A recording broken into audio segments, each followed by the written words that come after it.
Oh, hello, this is Tak Chung from Walk with Tak. Welcome to my YouTube channel.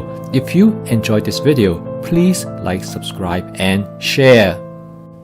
My fast cooking system has 4 attributes, which is flavor chasing, advanced prepping, stir frying, and template-based cooking. And by using this cooking system, I find that home cooking to me is practical, efficient, creative, and fun. This allows me to make home cooking as my daily routine that is enjoyable and sustainable.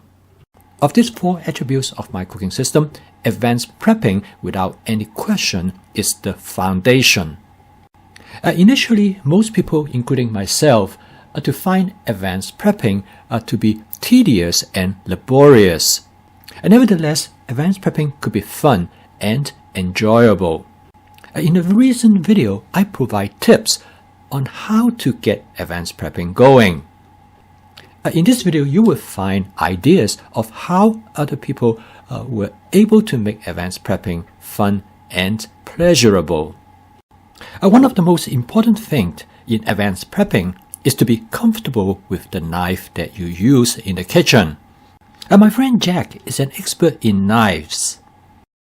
He has a large knife collection, all different types of knives, and he is exceptional in how to sharpen them.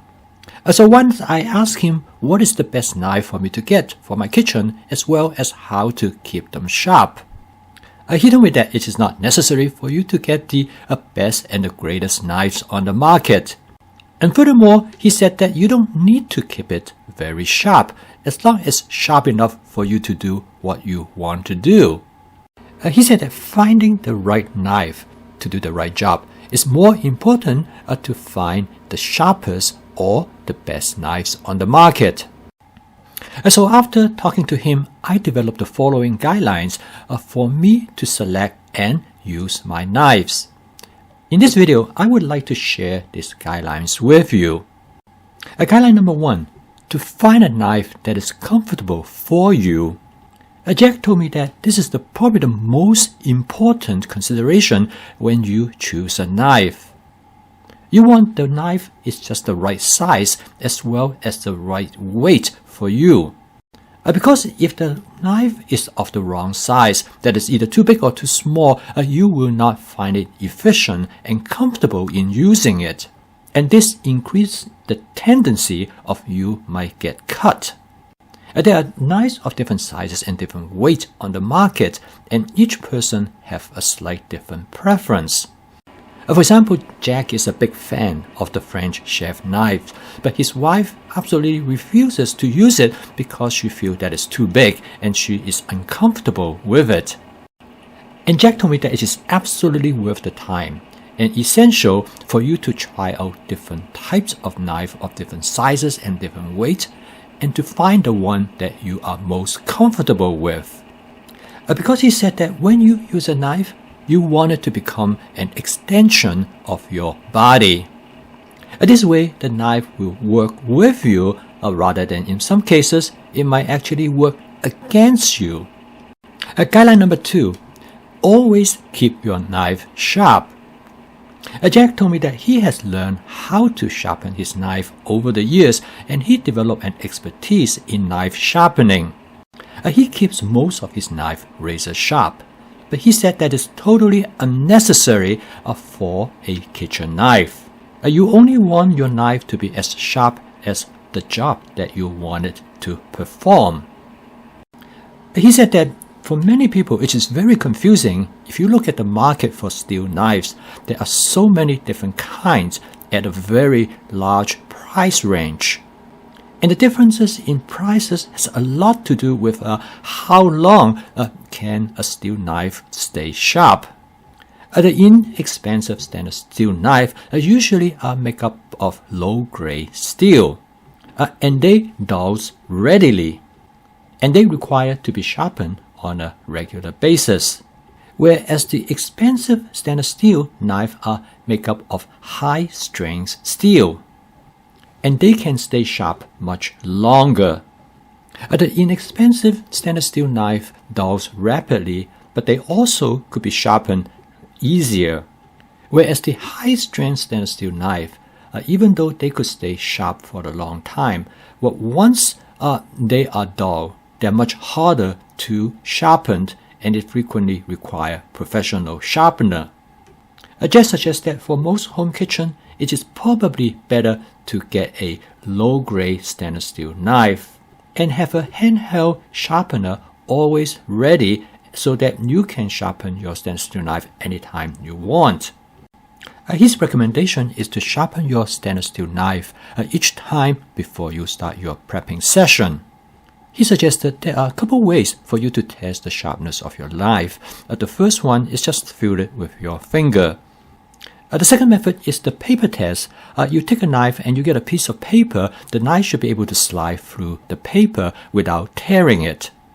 This is a good indication whether the knife is sharp enough or at least sufficient for you to do your prep. Guideline number 3. Consider a ceramic knife. Jack is not a big fan of ceramic knife for most uses, but he's told me that for home kitchen, the ceramic knife is probably among the best choices.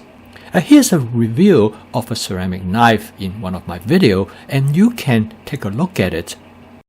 One of the greatest advantage of ceramic knife is that they could stay sharp for a long period of time. A ceramic knife is made up of a compound known as zirconium oxide, and the creation of the ceramic knife is very much the same as you make ceramic pottery. The end result of the zirconium oxide knife is that it has extraordinary hardness. A diamond is the hardest material that is known, and we can give it a hardness degree of 10. A zirconium oxide ceramic knife will rate it at around 8.2, whereas the best steel knife made out of the best high-strength stainless steel will be rated at around 7.2. So the end result is that a zirconium oxide ceramic knife will stay sharper much longer. So for normal daily use, a zirconium oxide ceramic knife will last for 2 or 3 years without the need of sharpening. Because the zirconium oxide is so hard, the only way to sharpen a zirconium oxide ceramic knife is using a sharpener that are coated with diamond dust. Therefore, under most circumstances, you need to send your knife away to be sharpened. The zirconium oxide ceramic knife perform very well in the kitchen, from cutting meat to cutting vegetables. And there are many different sizes of zirconium oxide ceramic knife available, from small paring knife to chef knives. They are relatively inexpensive, about the same price as a low-grade stainless steel knife. And they are excellent for cutting meat as well as vegetables. Jack told me that both he and his wife prefer the ceramic knife in the kitchen compared to the steel knives, because he never has to worry about sharpening them.